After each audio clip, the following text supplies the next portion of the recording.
On passe maintenant à un autre exercice, c'est l'exercice 4, où on va traiter le cas d'une surface quelconque, une surface simple qui n'est pas une surface composée.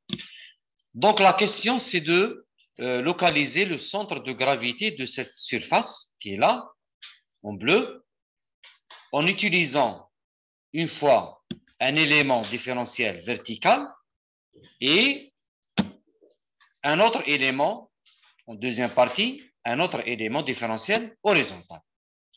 Là, les données, on a l'équation de la courbe, y égale kx carré, et on donne k égale à 1, ainsi que les dimensions a qui est égal à 1 mètre, et aussi le petit b, la hauteur, qui est égale à 1 mètre. Bien. On va commencer par l'élément différentiel vertical. Donc, nous avons cet élément qui est là. C'est un élément d'épaisseur dx. D'accord? On remarque que cet élément, l'intersection de cet élément avec la courbe, c'est le point xy. Et on remarque aussi que la hauteur de cet élément, c'est y, qui est là. Très bien. Donc, l'élément, la surface de cet élément, c'est dA, qui est égal à cette petite distance dx fois y. Donc, c'est dA, la surface de cet élément différentiel en gris, c'est y dx.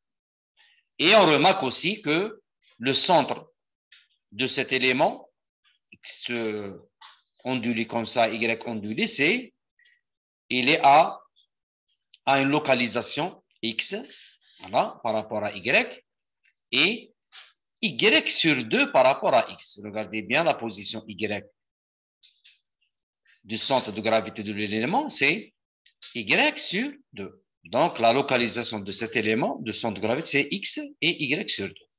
Et on peut directement, bien sûr, en appliquant l'équation correspondante qui vous donne la position de x bar, y bar, c'est-à-dire la position du centre de gravité de la surface, on applique l'équation correspondante et on va intégrer, bien sûr, là, si vous remarquez, on va intégrer par rapport à x.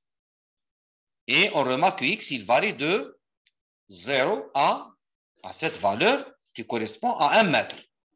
D'accord? Donc, je vais remplacer ici. Donc, je sais que x bar, c'est l'intégrale de x dA sur dA. Ça, c'est bien sûr, on le connaît, c'est le moment d'ordre 1, c'est le moment statique. Et là, c'est l'intégration de la surface.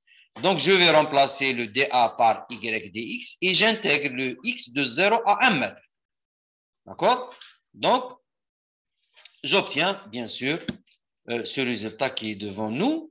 Bien sûr, là, vous avez le y, bien sûr, ce qui est égal à 1. Donc, là aussi, je vais remplacer, je vais remplacer le y par l'équation.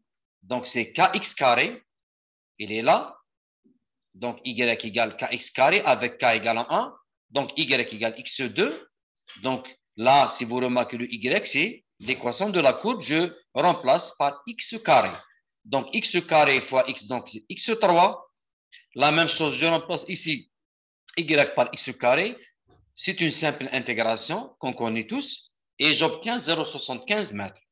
La même chose pour y bar. Et là, remarquez que le centre de l'élément y ondulé comme ça, il est à y sur 2. Là, il ne faut pas oublier. Donc, y sur 2.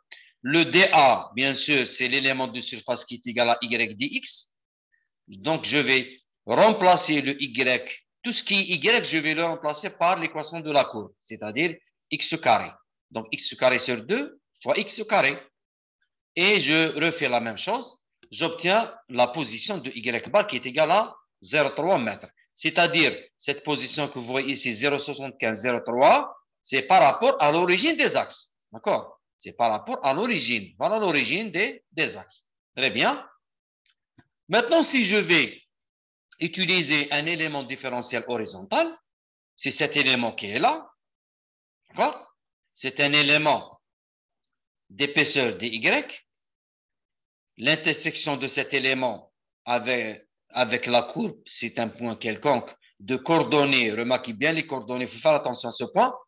Les coordonnées, vous avez la coordonnée suivant x, c'est la longueur totale 1 mètre, moins x, voilà, 1 moins x, voilà la dimension de cet élément. Donc, 1 moins x, c'est la coordonnée.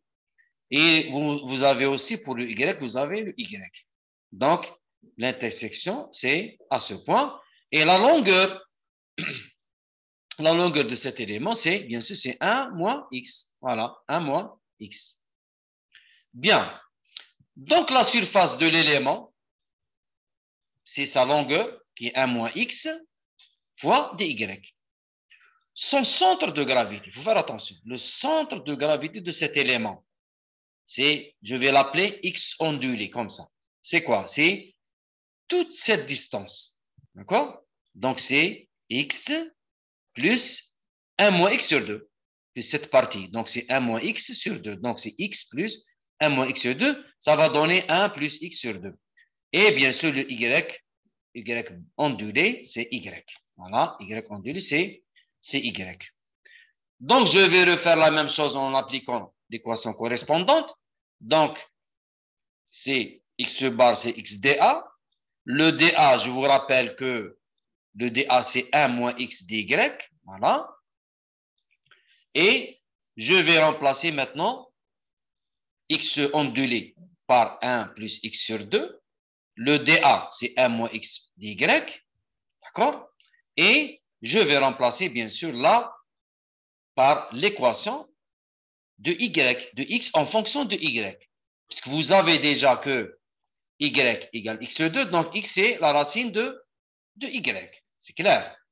Bien, je remplace, voilà la racine de y, je remplace et j'obtiens aussi 0,75 mètres.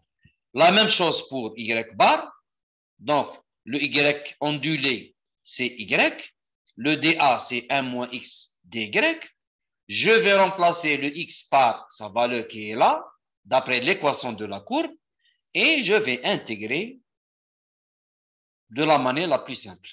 Je vais obtenir 0,3 mètres. Qu'est-ce qu'on remarque? On remarque, soit on applique l'élément vertical ou bien l'élément horizontal, j'aurai les mêmes résultats. C'est la même position, c'est normal.